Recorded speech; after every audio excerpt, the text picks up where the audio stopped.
Okay. What do let's say, okay, what's today? It's Friday, right? And what if all of us on this call are like, what are we going to do to start this weekend on a whole different scale? Like, we got off this call with you guys, you really put us in the right mindset, we're ready to roll. Now I'm like, um give me something I can really walk away with, where it's right now, today, what can we do to really start getting the ball rolling this weekend? I was like, who goes first? I'll go first since I'm already off mute. So like, I would say the most important thing that you could do this weekend is going back to the question that we answered before, which is like sitting down and saying, what do I want my life to look like? And answering really important questions like, what do I want my life to look like? Who do I want to be in my life? And asking these really great questions like, who do I want to be? Not just what do I want to do? Like, who do I want to be? Who is this person I want to be?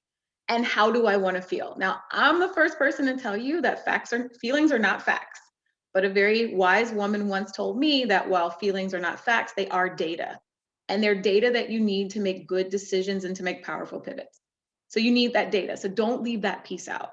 So if you could just sit down with yourself for, whether you take a walk or you can just find, 20, 30 minutes, it doesn't have to be a big ordeal, but really write down, and yes, write it like analog, pen to paper or pencil to paper, because there's something that happens in your brain when you do that.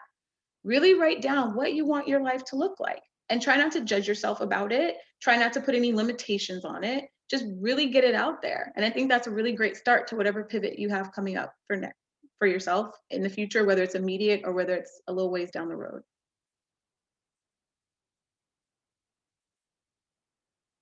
What do you think, Renata? Yeah, so it's very interesting that we didn't align on this answer, but my answer would be very similar to this. So I'm going to talk to you about a process that I did probably 2 months ago. It was a weekend, so you guys can do it tomorrow.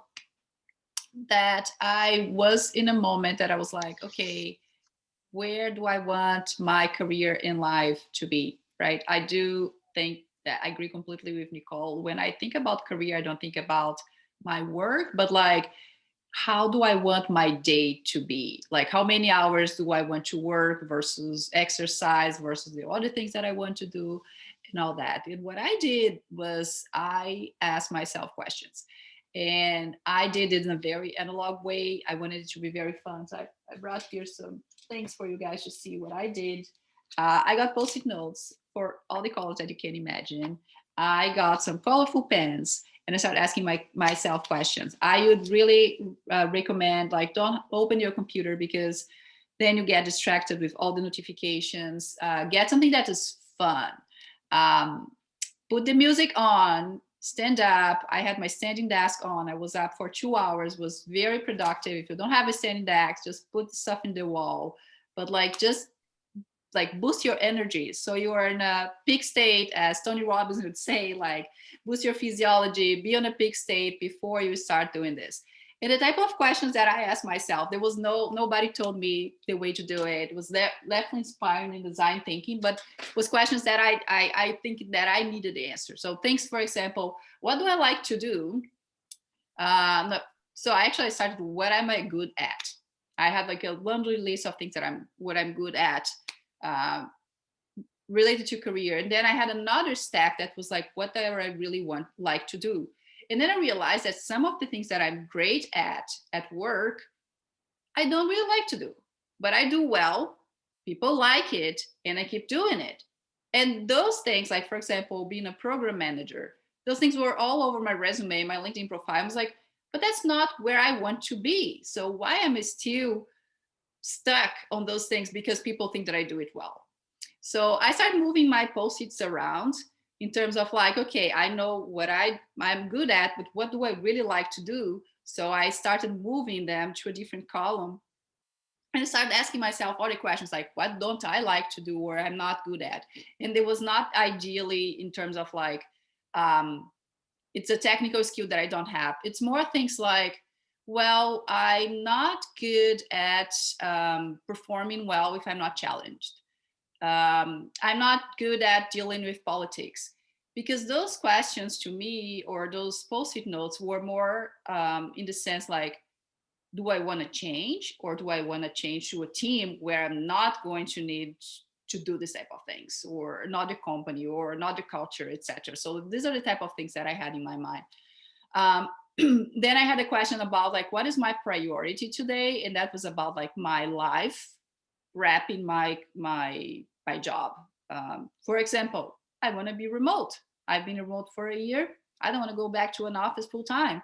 And that was in the top of my list there.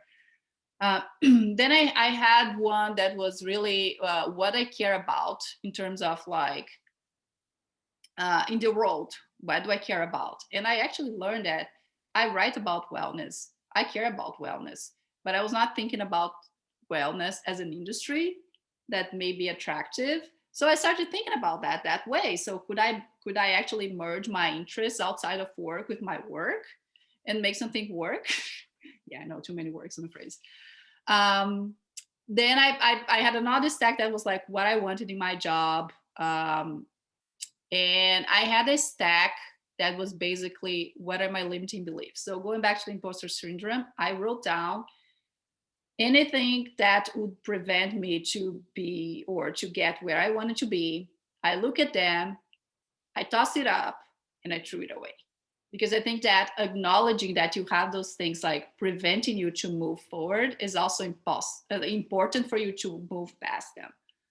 So that was like very fun 2 hours exercise. I invite you, if you were really thinking about a pivot, to go analog.